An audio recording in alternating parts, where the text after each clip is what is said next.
If your business is that mistress, that hot mess that it can't run itself and needs you all the time, you don't get the 5 Fs. It's off limits. If you're always being drawn back there, you can't have them. So when someone tells you you need work-life balance, they can't tell you how. You start by fixing your business. When it runs itself, when it's systemized, it has processes. You got managers, you got people doing it. It needs you 5 hours a week, 10 hours a week. Okay. Now we can talk about the 5 Fs. Okay. And they're not balanced equally either. Okay. Everything isn't, so we just have to understand. I just want to put that on before we end, because if the business isn't fixed, those you can't do it. It'll all be misery. Okay. Freedom is fixing your business. That's how you get profit, freedom, and impact. Ladies and gentlemen, you are welcome to the King Dems Podcast, where we share the stories of extraordinary people and dissect art. We are live, ladies and gentlemen. You're once again welcome to the King Dems Podcast. And today I have with me Richard Walsh. How are you, Richard? I am outstanding, Adamola. Thanks for having me on. This is great. Wow. So just a disclosure to the audience that we have actually denied them of episode 1 of the series because myself and Richard have been speaking for the past 1 hour, and he's like a brother from another mother, a brother from the other side of the pond, Right. That's right. Like so much in common, from business to philosophies to even martial arts, The world should be more like this, right? I can talk to a guy across the pond.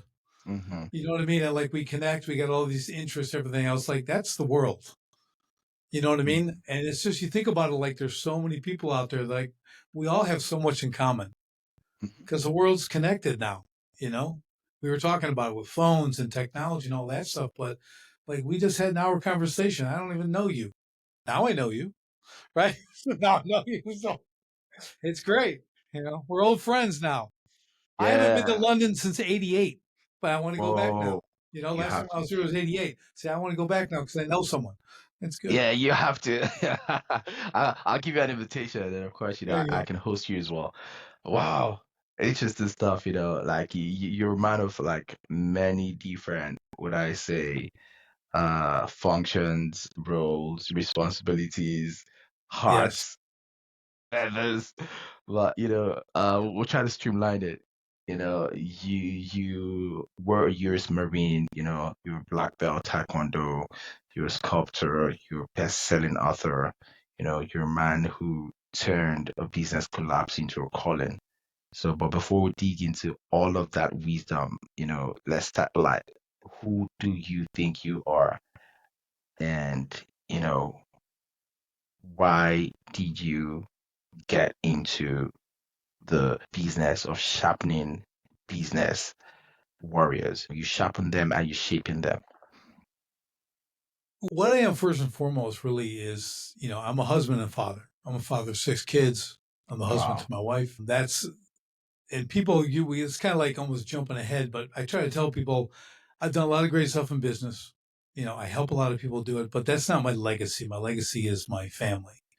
It's what my kids are going to do, what they're out doing now, what they're going to take that I've taught them, what they've seen me do, and they're going to take that and let that continue through the generations, right? So that's really my legacy. I love business. I'll talk business all day. Okay. I help businesses. I grow businesses. I love it, but I know where my priorities really are, in that season and stuff. So, what really got me into doing this is my book is called Escape the Owner Prison. And what I started finding when people ask me well, how'd you build a business for 20 years, lose everything in 08, 09, literally your home, your business, everything. You had to take you and your 6 kids and your wife and move, relocate, start over from nothing. How'd you do that? So I kind of walk them through it. And they say, well, I go, what are you doing? Well, I'm struggling with this business. So I go in and, well, let me take a look.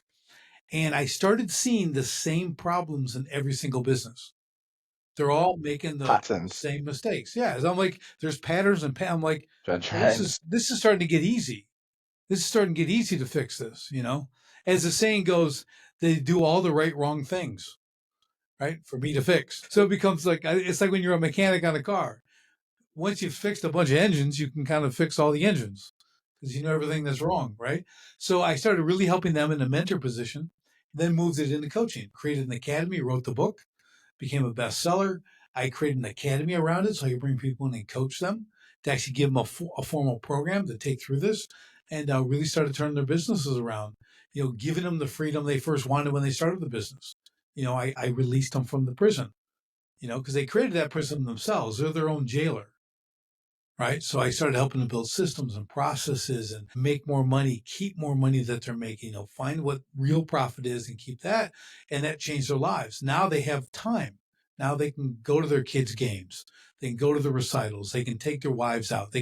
Or husbands out, whatever the case is. But they can do all this now because they have the freedom from the business because it's self-running. Other people are doing the work that you've created. And now they've got a quality of life instead of just a standard of living. I like that. And you always say that business is a battlefield. I might attribute that to your military background, Could be. Yeah.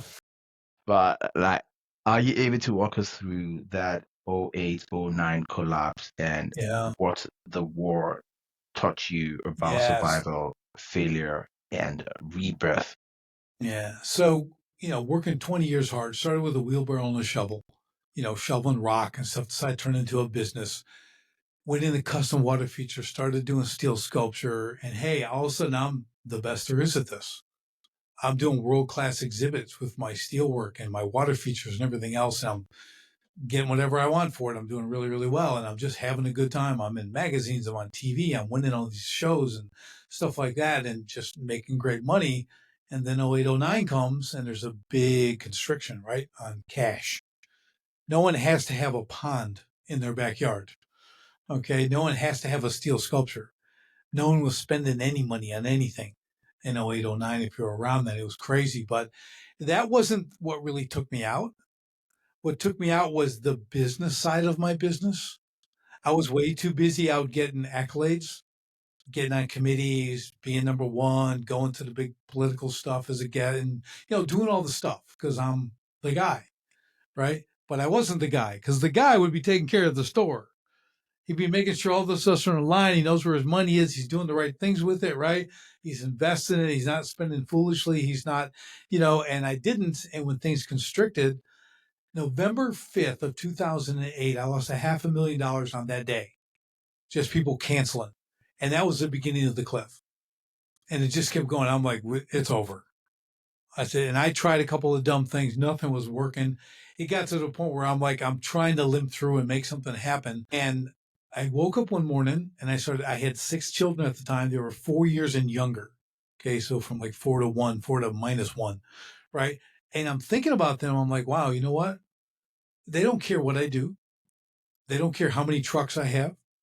They don't care the awards I get. They don't care what kind of house we live in. They just wanted me to be around because every time I came home, they run at you, they crawl at you, they just want to be with you.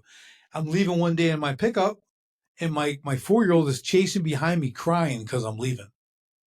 Right, and you're looking at that in the rearview mirror, and I'm like, well, I gotta go. I gotta save this business. And he just got smaller and smaller, and I just went to work. I'm like, and that's when I had this epiphany. I said, if I stay on this path where business is number one, it's everything. It's before everything else that I do in my life because this has to succeed. I said, my children are going to grow up and they're going to have failed marriages, broken relationships. They might be good at business, but everything else in their life is going to be trash because of what they saw. Because with kids, more is caught than taught. Okay. Kids see what you do. So if you're a dad or you're a mom, I don't care what you tell your kids. If it's not congruent with what you're doing, they'll only do what you do. They won't listen to you. Okay. And that's a lesson for all of us. If you're going to talk, you better back it up with action. Okay. If I'm going to tell you, if you do that, you lay a hand on me, I'm going to punch you in the face. Guess what happens when you lay a hand on me?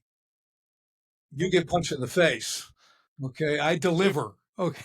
So I'm just saying, so That actually aligns with something that I always say. What is important is not your power, right? What is important is the power of your example. So what's important is not the example of your power, but the power of your example. So two things on this. So then that epiphany, I'm in bed, right? And I'm realizing this. I get up, I get dressed, I go out. My office was like 40 feet behind my home. I went in to my office manager and said, we're done today. This is it. We're finished. I'm not doing this anymore. Drove to my construction yard with my guys who've been working with me for over 10 years.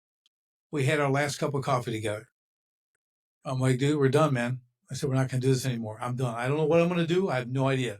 But I'm not going to do this because I realized my identity had become my business, right? If that was me and I can't be owned by my business, right? So I literally had a bonfire in my yard and burned all my uniforms, shirts, hats, everything. I'm like, I will never be owned by this again. And to this day, over 15 years now, I haven't built a water feature or welded anything.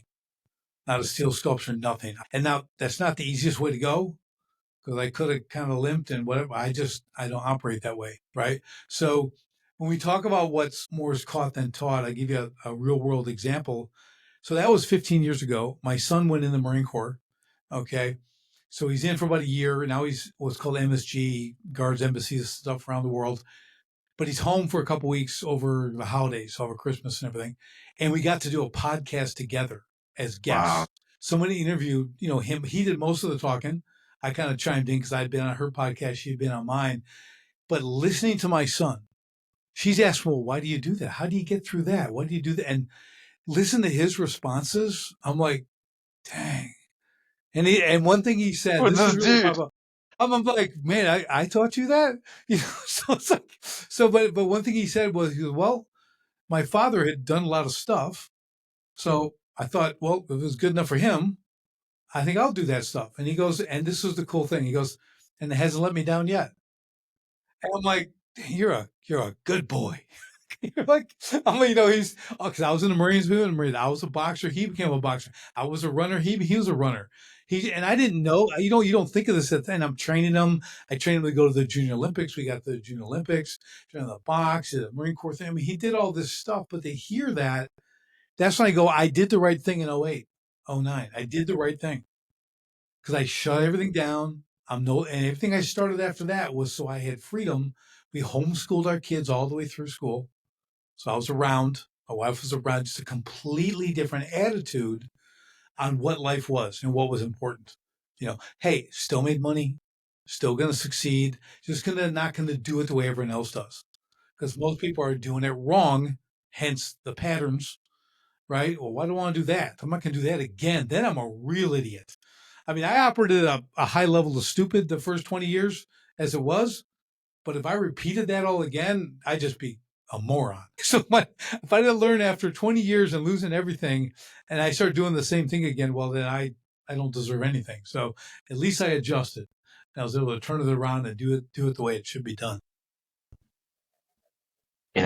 Speaking of that adjustment, I think we should, find some time to touch on, the transition, because right now it feels really easy and joyful to say, but it's painful in real time. And I do see something. God reserves his toughest battles for his toughest soldiers. Without pain, you can discover your purpose, and discovering your purpose is what equips you with power, in life. But the pain is not a comfortable situation. And I think it's the Marines, that say get comfortable being uncomfortable, Yep. Yeah. So what was that What's process like interesting, for you? talking about my son in that podcast, the woman asked me, well, how do you have the strength to go through that? And he goes, this is exactly how he said, he goes, well, when you ask God for strength, he gives you burdens. Mm. And I'm looking at him going, wow, dude, that is so right. He's just on point with that. If you want to get strong, you don't get it by not putting yourself through something.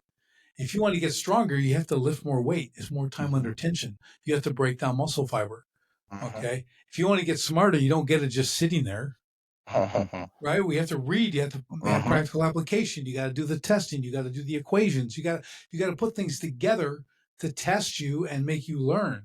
So anything that you're going to have in the future, it requires work, right? And there's going to be a suffering to everything. Yeah. And suffering is what makes you strong. The pain, perseverance, discipline, consistency, persistence, resilience, very Yeah, but important. my son talked about all that. He got the whole thing on discipline. He goes, well, she asked why all these guys quit and everything. He goes, well, they don't have discipline. You have to have discipline. Discipline is your key. And he walks through this whole thing on discipline. Can you imagine, like, I'm the dad. I'm sitting there, right? And I'm listening to him say all this stuff. Like, those are all the things I think. And he's just verbatim. He's just off the cuff saying this stuff. And he says, without the discipline, you have to give up now for what you want later.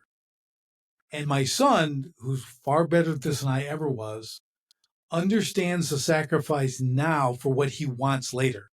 When I was doing things, hard things and great things, it was only to do the thing.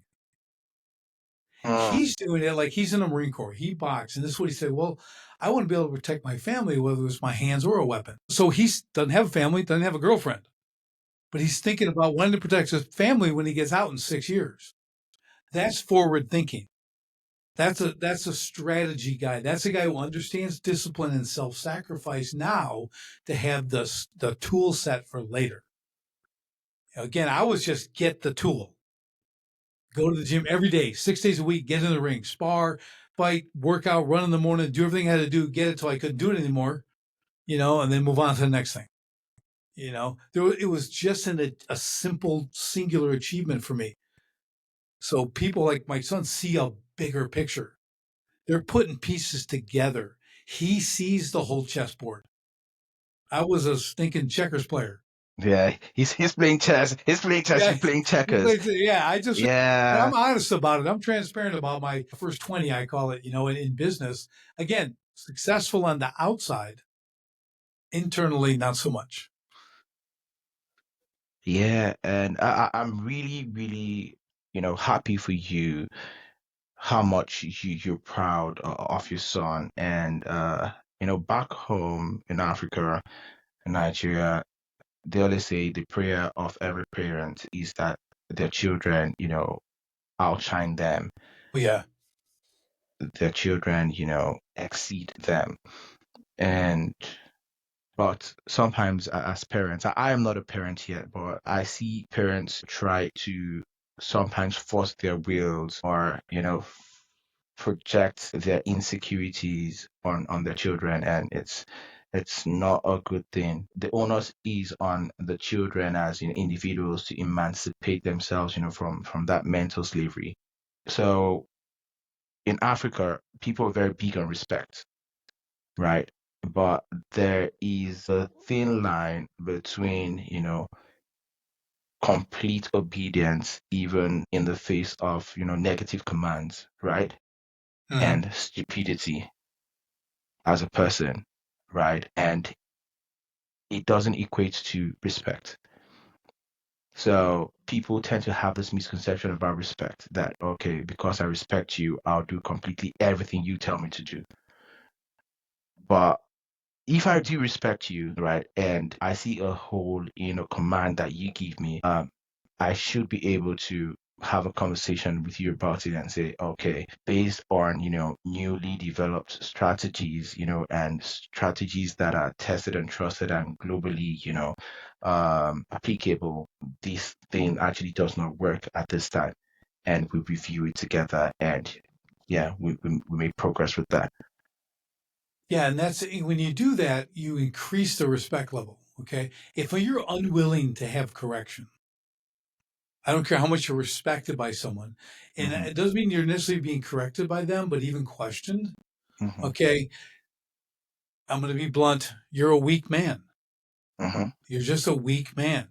Mm, You want respect via authority, uh-huh, via power. uh-huh, Okay. You don't want respect because of who you are, uh-huh, internally, your character. And a man with a strong character can take that correction. He can take coaching. He can take uh-huh, training. He can take, uh-huh, because everyone has different experiences. And if I've had some, biblically, I'll give you a biblical, one of the parables, right? Remove the log from your eye. You're worried about the speck in my eye. Remove the log from your eye first. Everyone's like, see, everyone, you're trying to tell me what to do and you're worse. And I said, well, and I explained to them, that's not what the parable means. It means if I come up to you and I see you going a certain direction. Maybe I see you're drinking a little too much. Dude, you're drinking a lot, you know? And guess what? I used to started drinking a lot. And you know where it took me? It put a log in my eye because I became an alcoholic, couldn't function, had to beat the addiction. Now I have to, every day I'm working on being sober. So I've removed the log from my eye. I'm no longer an alcoholic, but I see you going down the same path and I know where it leads. I'm going to come aside you as a brother and say, dude, man, let me help you. This isn't a good way. And I can change your life. Now I can see clearly to take the speck out of your eye because I don't have a log in my eye anymore. That's why I can see you going down the wrong path, right? So and you may totally respect me for whatever reason, and you'll do that, or vice versa. I may really respect you, but I see that thing. And if you really respect someone and you see him going that path, you're obligated to come alongside and help them. You can save them from complete disaster and still respect them and respect them even more because they listen, they change, they corrected their course, and they don't become an alcoholic or whatever it is, whatever the issue is, right? So that's kind of how I see that respect thing, you know? And they say respect is reciprocal, right? And for me, I tell people one of the things I appreciate the most about myself is that strong character of being open-minded and being open to correction. And that has been something that has helped me to grow as a person. When you have that curious mindset, you have that, hunger to learn, regardless of whoever or wherever you're learning from, and, taking on corrections and constantly remolding yourself, reshaping yourself, unlearning, learning, and relearning. There's no Yeah. limit Yeah, you know what? to what you can achieve. You saying that, I just thought of this. I go, think of it this way, like everybody is learning something all the time. Mm-hmm. Okay. It might be the wrong stuff. Mm-hmm. It might be making you a worse person because you're hanging around bad people, but you're Mm-hmm. learning new skills. Mm-hmm. How to rob, how to steal, how to, I mean, you're learning, but you're learning, you're Mm-hmm. adapting to things. So it Mm-hmm. really is, well, what are you learning? Who are you surrounding yourself with? Right? Where's the opportunities to learn the right things that are going to propel me forward Mm-hmm. into a healthier, safer life and all that stuff, right? And where I can then help others. So you're exactly right. And I think when you talk about developing character, it's that thing that people become, and it can be increased. You can increase your character. It's difficult from a business standpoint. If someone comes out, hires someone who has bad character, Mm-hmm. I'm probably not going to be able to fix them. Mm-hmm. It's like Yeah. above my pay grade, right? So Yeah. that person has to go. Obviously I shouldn't even hire him to begin with. So we do a big thing on character checking. Like the character has to fit our company culture. If that doesn't work, there's no fixing that. All Mm-hmm. you're going to do is bring other people down on the team. So you can't bring cancer to the body, right? You don't want to put any kind of cancer in your body. If it's in the tip of your Exactly. finger, what do you got to do? Cut the tip of your finger off, Yeah, because right? it's a Because spread. it's just going to spread, right? So that's the negativity, and that's that poor character, people who will cut corners on things and not do the best of their ability and stuff like that. Those are all character issues, right? They don't have to be the best at it, but they have to do the best that they can. That's the character when no one's looking. Okay, that little add on there. They do the best they Yeah. can when no one's looking. Yeah, you notice that's why, talked about unlearning. Because in order for you to grow, you rightly said that, people keep learning, right? But what are you learning? A lot of times you need to unlearn certain things and relearn certain things. But Well, I think what you said earlier, Adamola, was this effect we have on our kids and what they're doing. We have to understand that once you grow up, like I came from with an abusive mother, I had this issue, we're poor, we're this, we're all these things that I could easily play the victim. uh-huh, But worse, I can hand that down to my children. uh-huh, I can be that. I had to make a conscious effort not to repeat any of that stuff. That's a daily effort. I've never struck my children ever. And they're all good kids. I mean, they're not spoiled. I'm like, but I tell people, but there's also a caveat to that. even though they're 17, 18, 19, 20, I say it's still on the table. You play with me, you know what'll happen. They Mess still around and know find out. they still know dad can do his thing. Okay. So it's a good thing. But the point is, like, I had to completely shift my mindset on family, on women. Okay, respect for women, just to be able to get married. Like, so I've spent my entire adult life trying to not be who I was brought up as. Like, try that on for size. Okay, because every time you do something new, you realize that you're being affected by something in the past, whether it's a trauma or an experience or whatever it is. It's affecting your decision making process, and you have to go, hey, where's that coming from? Why did I do that? Then you got to go apologize, ask them to forgive you, and then I won't do that again, then try not to do it again, right? So it's things that I don't think people make those conscious efforts. They kind of get going in the day, and they're doing their thing, and it's kind of comfortable, and it's hard or whatever it is, and they can't see around them. They can't see the things that make them do what they do, because they haven't put in the effort to change that. They're just going to kind of be on autopilot with the first 20 years of their life. Because you got it, right? You don't get out of the house for 18, 19, 20, whatever. And you got 20 years of like stuff, following others, not so much leading, right? Being taught, being trained, being punished, being corrected, all that stuff. So now you're taking that with you. And I'm not Mr. Hey, you got a lot of baggage, but it's important to understand that you have to take responsibility to turn away from that stuff and create the path that you would have liked to live, that you want to live. Wouldn't it be great if I didn't have to go through this, and that? Okay, well, I'm not going to do that to my kids, and I'm no perfect parent by any means, right? But I understood the things I knew the most negative things we were not going to inflict upon my children. It's quite a number of things to unpack here. And I appreciate, the depth at which you're diving. So when it comes to the children, okay, you talked about people, walking around, with a lot of untreated or unaddressed traumas, right? I did have a psychologist on the show some episodes ago, and he said something. He said, "Do you know why it's difficult to hypnotize people?" Right? Of course, a lot of people are walking on the streets already self-hypnotized, but they don't realize it. And, a lot of the problems that people in this age and time, have is linked to one word, and that is awareness. A lot of people do not even know who they are. The Greek philosopher Socrates said, "Man, know thyself," right? So it starts with knowing yourself. And we have an issue with even parents, make this mistake of trying to project a false identity on their children, right? And it never ends well. It never ends well.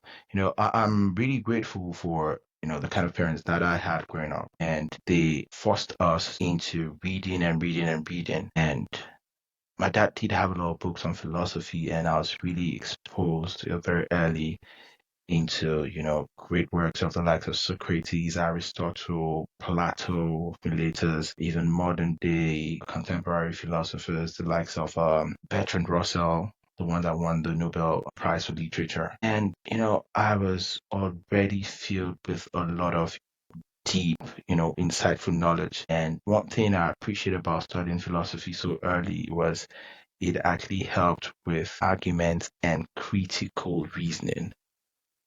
Exactly. The main, in philosophy, there is a branch of philosophy that is called logic. It's not a joke, right? A lot of people in this age and time cannot express themselves logically, and you can only be compelling, you can only be convincing when your arguments are logical and they were put together, your premises align with your conclusion, right? Yeah, we live in an era where people are basing nearly everything on emotion. Mm-hmm. Everything is emotional. This guy's a president. I hate him. I blah blah. Everything's emotionally driven, and just you gotta check that. You gotta, it's just emotional stuff. I tell my kids one thing. I said, listen, you don't make permanent decisions on temporary emotions. Right. And I just tell them, I go, think about what you're doing. What are you basing the suggestion on? What, like, you're going to do this? If you're going to do this, what are you basing that on? Because it feels really cool right now, but what is it going to look like in 20 years? Okay. You want a tattoo. Okay. You're 17 and you want a tattoo. And what's it going to be? And you look at it and go, I'll walk you through it. I'm not telling you not to get one. I'm going to walk you through the process. Like you're saying, almost like a Socratic argument, right? We're going to take it out. Okay, you get the goofy little thing today because you think it's cool.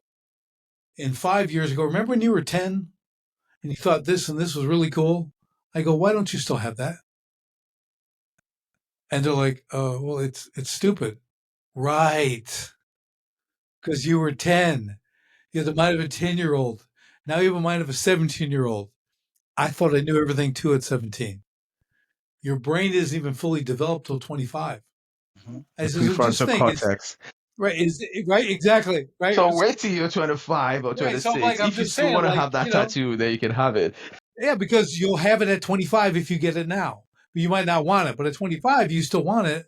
Again, that's that delay in today's gratification. Yeah. And here's a dumb thing about that. So I'm in the Marine Corps. It's midnight. There's a bang on the door in my room. I opened it up. It's this corporal. Oh my God. He goes, do you have a file? And I'm like, a file? What's for? He goes, I got to file her name off my arm. So he had a girlfriend. He put her name on a tattoo. She dumped him. Now he wants a file to file it off of his arm. Okay. I'm like, you're a lunatic. Okay. Like you made it. That's a bad decision, right?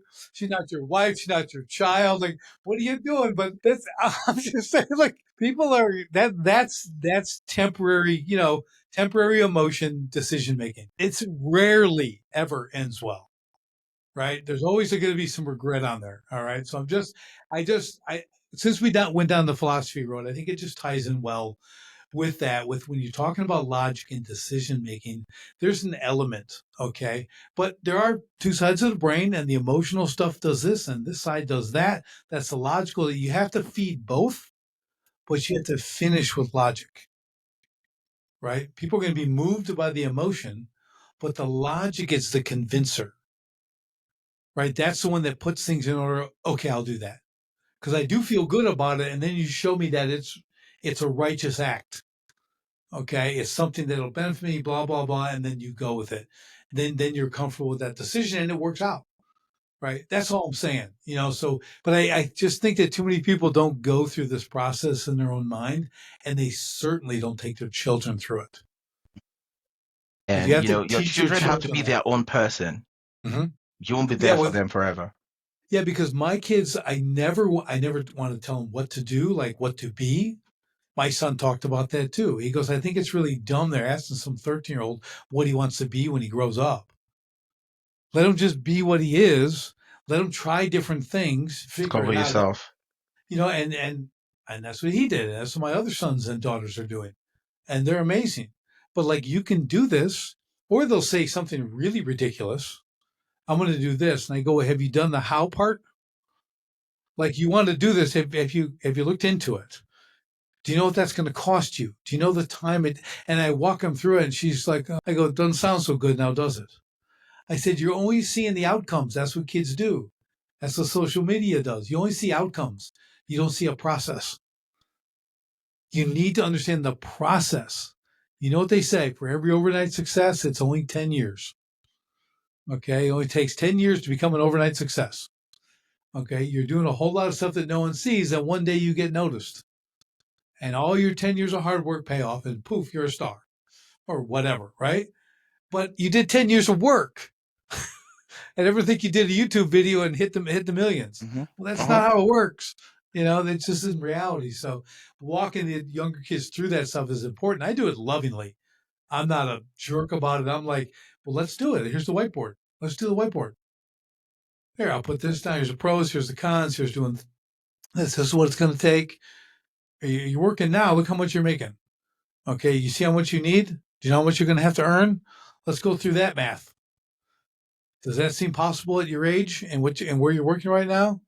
And you want to do it next month? It's not going to happen, right? So that's the logic part, right? But yeah, there it is. So we take through it. So I don't know. I'm kind of going off the rails here, but I just think it's important when people get this. We have just spent more time thinking about this than the average person ever will in their life. Like, and I don't mean to be, I'm not being derogatory that way. I'm just talking reality. Like guys like you and I hang out with friends and we'll have these conversations for hours or days. The average person won't. Yeah, you know something.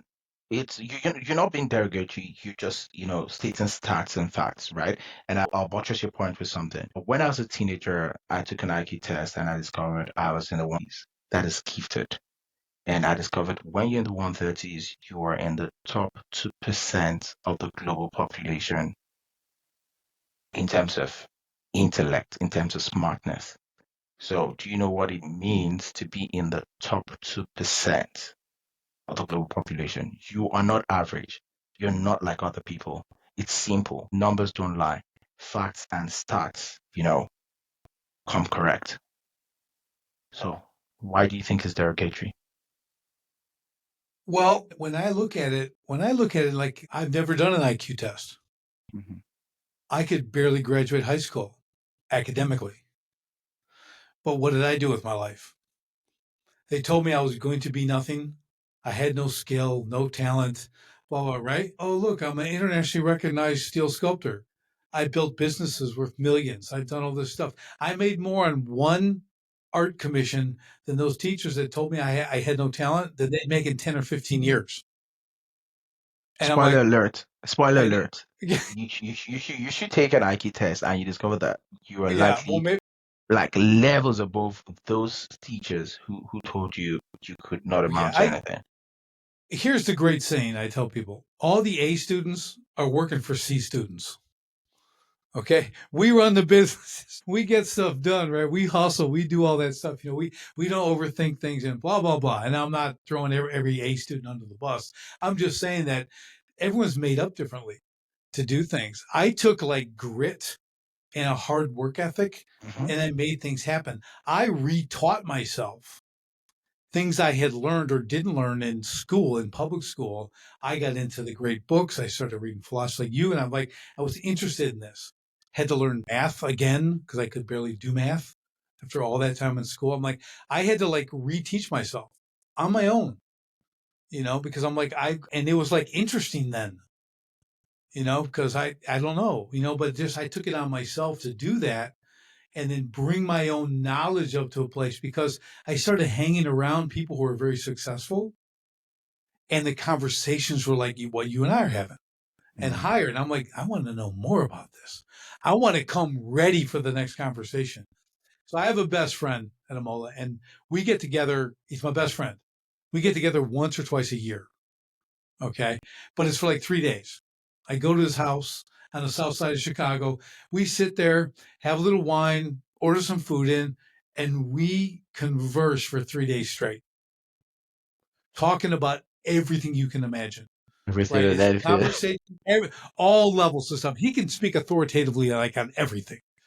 The guy brings home a stack of books and reads it in like 2 days. That's where he is. But we had these incredibly deep conversations, very thoughtful stuff, really take them out to the extremes, and we can just do that 10 hours at a time, 12 hours at a time, 15 hours at a time, and start again next morning at breakfast. You know what I mean? It's like, that's unique. That's odd in the world, right? But for me, I live for that. People like live for a vacation. They want to go away for 2 weeks. I want to go to my buddy Tom's house for 3 days because we're going to have conversations that I can't have with anybody else. We're going to touch on it. It's just awesome. So I know people are going, this guy's a nut job. I'm just saying, like, there's things that, like, I'm not Mr. Fun. Okay. I'm like, lady, let's go have a good time. That's probably not me. Don't swing by and pick me up for that. Okay. Cause I'm not going to have a good time. But if we're going to go have these conversations and I'm going to learn stuff, I'm going to go deep on stuff and have those exchanges, that's a cool thing. And to put kind of a bow on that with my best friend, we've also climbed 28 of the 54 14,000 foot peaks. We've done competitive rowing. We've worked out together. We suffer together. We've done everything. Snowshoeing in the winter. Like we've done all that as well, right? I cook, 5-star cook. We make stuff. So we've done everything. Music. Okay, we're like Renaissance guys, right? We really are well rounded. We're not just a couple of goofs sitting in a room talking, So I just wanted to add that, like people think I'm just, but we've put the time in, right? We suffer together. We've done all this stuff, so that's what enriches that conversation. Is that time spent doing the other stuff as well? So, this is becoming like How to Be a Man podcast. Because we are men. That's right. And you know what? Being a man is incredibly romantic. Okay, in the good sense. When you think about it, when you go shooting with me, when you go fighting with me, when we go climb a mountain, when we pull a 120-pound sled 8 miles through you guys should invite me. You guys should invite me.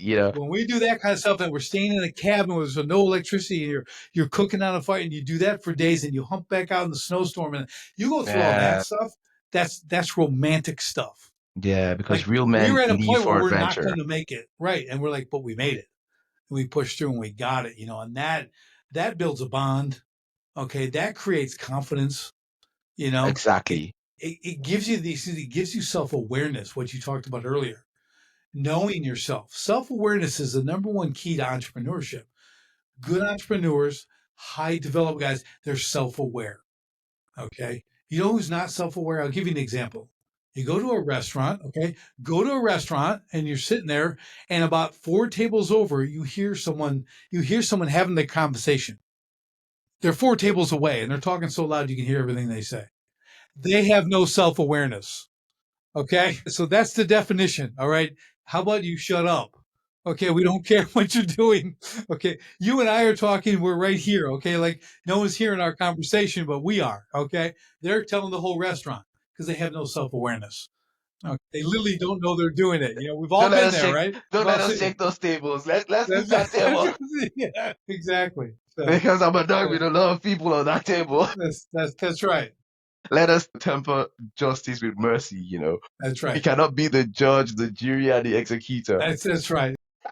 I'm just pointing things out. That's all I'm doing. I'm not going to, I'm just that's an example of that. They're not going to stop talking. I'm just saying that it's there. Okay. That's what's going on. It's really crazy. Yeah. Speaking of, there's adventures in nature. I remember mountain climbing. I did do, the Atlas Mountains in Morocco. Have you been to Morocco before? No, I have not. Yeah, the Atlas Mountains, trust me, it's a different level of, exposure to nature and, the spirituality behind, those mountains. It's something you should experience. And of course, being on the deserts as well, and riding on those camels, it's an experience. I have spent a lot of time in the desert. Don't worry, there are different deserts, Every continent has its, spiritual aura. And of course, I know you agree with me, but, speaking of spirituality, you talk about sharpening the spear, right? So, like, what does that mean to you from a spiritual, personal, and business angle? Yeah, so our tagline is we're honing entrepreneurial warriors on the battlefield of business. Okay. So for me, business, you have the art of war, the art of business, the war of art. There's all these different books written and everything else, right? But what I learned, like in the Marine Corps, when you're in battle or you're adapting, it's constant adaptation. Okay. You have to continue to adjust. The situation is always changing. No battle plan ever survives the first shot. So you have to readjust, reposition, do the whole thing, get back on offense if you're on defense, the whole thing. So to me, I just brought that mindset to business because the similarities are uncanny. It's the same thing. You might not be getting shot, okay, but you are going to battle every day. So how do you gear up for that each day? What does the morning ritual look like? How do you prepare yourself to go step into battle every single day? Right. So this is the mindset. Mine is my connection with God. Okay. I spend the first hour of the day doing that. All right. I do my functional mushroom coffee. I go to the gym. I have the whole 4-hour series of things I do. But from a spiritual aspect, that's my connection. Okay. And for me, that's the connection with my Lord Jesus Christ. Okay. So that relationship, that's where my identity is. I was talking about not having an identity earlier. So my identity is in Christ, who never leaves me or forsakes me. So I don't have to worry about it changing and going anywhere. I'm set. I can do this business. I can do that business. I can make this decision. I can work out this way. I can wear these clothes. I can do whatever I want because that's not who I am, right? It's what I do. Very different. So what I try to do in business is give them the same sense of awareness, of purpose. You cannot become, and a lot of times I have to work with people, you cannot become what you do. Exactly. It's beyond the slippery slope. It's a cliff. You'll fall into it. You'll start making decisions based on maintaining your identity. Yeah. This is where you get in trouble, right? You're going to make these are emotional decisions that we just talked about, right? When you're trying to protect your image, I'm this guy, I'm the water feature builder, I'm the sculptor guy. You're going to do some stupid things to hold that Extreme. title. We've seen it in sports, right? You see it in sports. I got to do more steroids. I got to do this. I got to do blood doping. I'm going to do this. Whatever I'm going to do, right? They're going to do anything to get me one more season. Without football, I'm not football. I'm nobody. Without this sport, I'm nobody. Right. So we all get caught up into that. So my big thing after losing everything, starting over was, again, intentionally not going to do that. When I opened a gym, it's boot camp style training where it's really cool. I develop programs for my trainers. Go get them. I'll train some people. I'll do my little thing. But it's not who I am. If my wife calls me, I'm out. I'm at home in 15 minutes. I don't have to be here, right? I put other people in charge. I let them grow it. I learned that. That was a huge turning point for me. So me losing everything in 08 was the best thing that ever happened. But you said it really well. At the time, it really kind of sucked. Right. Okay. It never makes sense in real time. Right. But looking back, and we can laugh about it and have jokes. I can be on podcasts and I can tell millions of people that I was an idiot. You know what I mean? It kind of gives you a sense of humility. You know what I mean? I was driven by ego for 20 years. I had billionaire clients giving me advice for my business. Do you think I took it? I didn't take it. Okay. They're billionaires. I'm some goof who digs holes for a living. And I would listen to them. Okay. I'm like, and I look back and everything they suggested was right. If only I would have done the things they suggested. And they only told me because they like me. Yeah, that's the thing. It was pure friendship. I'd have my clients, again, a billionaire on the sea, he's passed away since, but he'd pull up, I had a little store, and he'd pull up on a Saturday. Hey, jump in the car. His wife would be with him. Take us and show us some of your jobs. I'm like, okay. So we're like in the Mercedes, we're cruising around. I show him this and he drops, okay, great seeing you. And he drives off with his wife. Like, who am I? I'm just some guy. And he's this guy who owns professional sports teams and manufacturing, all this stuff, but he wants to come hang out with me. But will I take his advice? No, I'm too smart for that. I mean, it's just, but I look back and laugh on it, and I had other friends like that too. Like, hey, maybe you should. And I'm like, nah, man, I'm good, man. What do you guys know? You ever build a pond? You ever build a water feature? Of course you haven't. What do you know?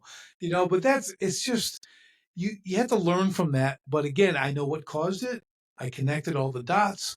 I know where to go now. I know how to help other people and save them from all that, compress 10 years into one so they can be successful way faster, avoid the costly mistakes, the bad decisions, and losing their business.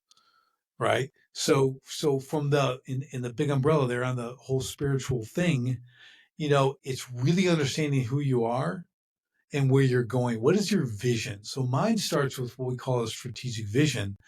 That's what I'm driving for, fulfilling a vision. Okay. It's written down plainly. I can run with it. You can run with it. If you work with me, everyone understands where we're going. So you become a different leader. Okay. You start to understand what truly drives people. That's all part of the transformation. You don't realize that you're actually working for purpose, but you don't care if anyone else is because you got your purpose. Okay. That's not really a good way to do it. When you realize I work really well when I have a purpose, I wonder how everyone else would work if they had a purpose. Let me create the purpose. Let me share it and see how they're the hero in the journey towards fulfilling this vision. And now we're all working together for the same purpose. That's pretty powerful. And they're really happy. And we're making lots of money and we're delivering great service and we're doing all this cool stuff, because all that hurt I had to go through all the way to the bottom, losing everything, having to do all that stuff caused me to, how do I fix it? Because I am a problem solver. I love tactical stuff, but like it became the biggest challenge of my life. I'm still working on it, right? I'm still trying to get better. Yeah, that's what we all are work in progress.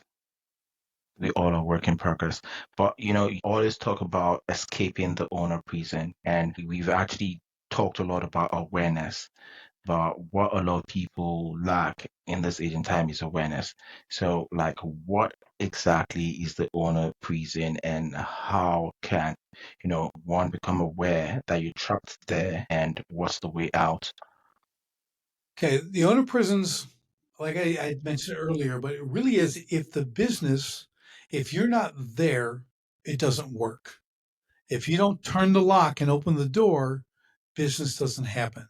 If you can't leave for a week or 2 weeks and not call in every single day to make sure the place didn't burn down, you're in a prison. Okay. If you're with your kids and you're thinking about your business, who's not going to show up, what happened today, what about this vendor, all this stuff, you're in the prison. If you can't go on date night with your wife or your husband because you got to stay at work and get things done, you're in the prison. Okay. All these things, if you're doing the same thing you did those first 2 years and it's been 10 years, you just keep repeating that, you're on the hamster wheel. That's your exercise for the prison. Okay. All you guys get to go to the yard, right? Push some weights and do their thing, get some sun. You're on the hamster wheel of your business. Without you, it cannot grow. If I came in to buy your business, I'd have to buy you. Because if you're not doing it, what am I buying? So in other words, you have nothing to sell me except some crappy depreciating assets, like a couple vehicles, some old tools, or whatever you got, right? So think about that. You're in a prison. Who's selling a prison cell? Anyone selling a prison cell? No Of course way. they're not, right? Because no one wants it. No one wants it. So if you're operating inside of a prison, your business, think of it, I'll take it another level. Business is a mistress. Okay. It's gonna want your attention. It's gonna lure you out from the house. It's gonna keep you late and bring you back early because it wants you. It wants your attention. It wants everything you have, and you'll give it to it because it's all you know. You love it. You love it. You won't fix it, but you love it. You'll keep going back to that until your family's gone, you're divorced, your kids don't talk to you, you never see it, right? And business ruins so many families. And why did the guy get in the business in the first place? The freedom to be with his family and Yeah. watch his kids' games and do what he would, go on vacations and have the right car he wants to drive and have a great house. They get none of that. I Because think the it's mistress, a great way. It's a great way to segue into your framework, the 5 Fs. You're talking that's about it. family, like your 5 Fs, that's faith, family, finances, fitness, and friendships. That's it. So, like, So here it is. how did And you create it? you're right. This is a perfect segue. Okay, sounds cool, right? So faith is number one for a reason, for me especially. Faith Mm-hmm. is the most important thing. God to me is the most important thing. Then my family. Mm-hmm. Okay. And in my family, it goes my wife and then my children. My children do not come before my wife. And if you're a wife, come before your husband. Okay. If I'm having a conversation with my wife and my child runs up, dad, dad, dad, and they're talking about, whoa, whoa, whoa, whoa. No, no, Slow no. down. Your mother and I are Slow having a down. conversation, but we'll be done in a minute and then we'll talk to you. And you make them sit there and look at you and you finish your conversation. Now, what can we do for you? Right? I'm not raising tyrants. Okay. How They're can we help dictators you? running around to give my thing. So I'm just, you understand, like there's a chain of command here, right? There's a level of authority. Like that's what you do. She's before you, buddy. My wife, your mother comes before you, young man. Okay. Because I want them to learn that for their family. Okay. Now that's the family part. Then finance is huge. right? One of the number one things people get divorced, poor money management. So there's a thing called Parkinson's Law. You probably know, you're a finance guy and stuff. Parkinson's Law is if your money doesn't have a place to go, a pre-planned place to go, it will evaporate. If I come to you and give you $100, man, you're a great dude, man. Here's $100. Stick in your pocket, take the boys out. You guys have lunch, a few drinks or whatever. You run around. Then 2 days you're like, man, where'd that 100 go? Didn't I have 100? I guess not. Maybe I just thought I have whatever. Right? It's not being a good steward of your money. So anything you don't pay attention to tends to go away. Don't pay attention to your spouse. They'll go away. Don't pay attention to your children. They'll move away. Don't pay attention to your money. It'll go away. Don't pay attention to your business. It'll go away. Don't pay attention to your friends. They'll go away. Balance Right? is key. So finance, you need to keep your eyes on it. Make plans for the money. It all has a place to go. There's none laying around. It's all got a place to go. And then you go into fitness. Fitness, we're a couple of fitness guys, man. We work out, we do all that stuff. It's important because that's how you develop more energy in your body. That's how you look better. You feel better. You perform better. You think better. You're running a business, okay? And you may be running a family. Like what do you only give energy to the business and come home and say, I'm dead, man. I'm just gonna lay here on the couch. Leave me alone. Dad needs 2 hours. I Okay, well you guess can't I do it. guess I would have to hold you on this one, right? And discuss something that I came up with. I came up with a framework myself. Like I told you, my birthday was 3 days ago, and when you're having your birthday, you have these sober reflections. And I thought about it. I have had the privilege to speak with great minds across the world, highly successful people, thought leaders, industry experts, athletes, you know, over 85 episodes, right, of this podcast. And I thought about it like, what's the common denominator that these people have? What's the common denominator that these people are trying to strive towards? And what have I learned of these people? And for me, I thought about it. In order to be a well-rounded, successful person, it comes down to the word fitness. And what kind of fitness? Fitness has a quadrant. Number one, spiritual fitness. Number two is mental fitness. Number three is financial fitness. And number four is physical fitness.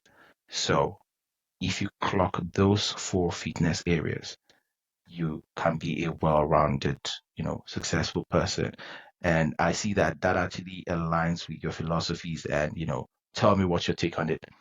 So we have a saying in the Marine Corps too: if you're not fit, you're not fit to lead. Okay, and here's the beauty of that. People think, well, you just got to be able to run a lot and lift weights. Well, you just described what fit is. Those four things you just described, that's being fit.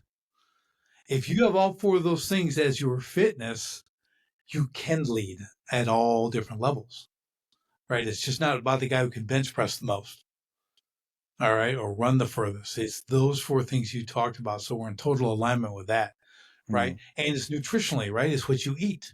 We talked about that in our first episode. Yeah. We talked about what we actually put in our body, because that fuels our muscles, our energy, our brain, everything that we have. It's so critically important. And I was thinking this as you said it, Anamola. You know why they all have the fitness thing in common? Because it's competitive. It's competitive with yourself. There's competition is one of the, I call it, it's one of the, I have an equation for getting results. Okay. It's D plus A minus E. Those are in the parentheses, times C equals results. So it's desire plus action minus excuses times multiplied by competition gives you results. Okay. So your desire, you know where that's at? It's on your pillow, with you laying on your pillow. That's desire. It's a dream. You're sitting in bed and you're dreaming, I'd like to be this. I want this. You got to take the action to get it. So you add the action to that, and you have to subtract all excuses. There is no valid excuse. So another thing we learned in the Marine Corps, when you did something stupid, and staff sergeant, whoever come up and say, why did you do that? There's only one answer. Sir, no excuse, sir. That's the only answer. There's no other answer. They don't want to, okay, well, sir, the tire was this and that. No, sir, no excuse, sir. You have to own it. Jesus. You have to own it all, right? So I think excuses I'm are gonna out. add this to my toolkit. Yes. Remember, an excuse is the most profitless thing to manufacture. Okay. So then you take that package and now you compete. You compete with yourself. You compete with competitors, right? Other people in the marketplace, whatever it is, people on the team, whatever it is. The competition is a critical aspect. And it's not this hyper competitive, I got to win at all costs thing. It's competition is at every level, everything you do. I can cook better now. That's competition. I became a better cook now than I was 5 years ago. I don't burn the eggs anymore. You know what I mean? I can make them 4 different ways, right? I can do things. I'm a chef now. I can do So things. on the side up. Same thing. I learned it, right? Everything is competition at one degree or another. And it can be in the gym too. When I'm rocking the bag, when I'm hitting the heavy bag, I told you earlier, it's an opponent. It's not a bag. And if you watch me, you think I am a nut job. I am rocking that thing. I am moving like I am in the ring, and that's what energizes me. But I am working. I mean, I'm taking shots. You can't really see that, but I'm taking shots, and I'm countering it. I'm moving. I still do it. And I'm not a young guy anymore, but I still do it. I do as hard as I can. I do it better than most young guys. Just saying. Okay. In I'm Nigeria, competitive that way. there's something we say, old soldier never die. Never was a soldier, always a soldier. This is my thing. That's what I say. People ask me, man, you like getting ready for a fight or something? I just go, nope, just staying dangerous. And I walk away. That's all I want. I want to be dangerous. Nice. Right? People have to know, like, maybe I'll go mess with the other guy and not that guy. Okay, that's all. I'm a deterrent to myself, right? People see me go, no, I'll go with the other guy. That's all I want. Leave me alone. So anyway, so that was where we at with fitness. Now we go to friendships. Let's finish with our number 5. I'll get to the full wrap up here. So friendships, I talked about my best friend, right? One of them. Okay, I have like one. So my standing joke in my family is this: if I had all my friends on one hand and I lost 3 fingers, I'd still have all my friends. Okay, I don't have a lot of friends. It's kind of a joke in my house. My kids kind of make fun of me and stuff like that. I'm like, but the friends I do have, they're called trench buddies. They got my 6th. We'll go to war together and never have to worry about them not having my back, right? Those are the friends I want. I know people. I have acquaintances. I got people get a little bit of my time. But the ones where I'm going to have that 3-day conversation, there's not many of those. There just isn't. To find those people, you're lucky if you get 1 or 2 in a lifetime. Okay. But I'm still friendly to people and I like them and, network and do all that stuff. But again, friendships, you need that.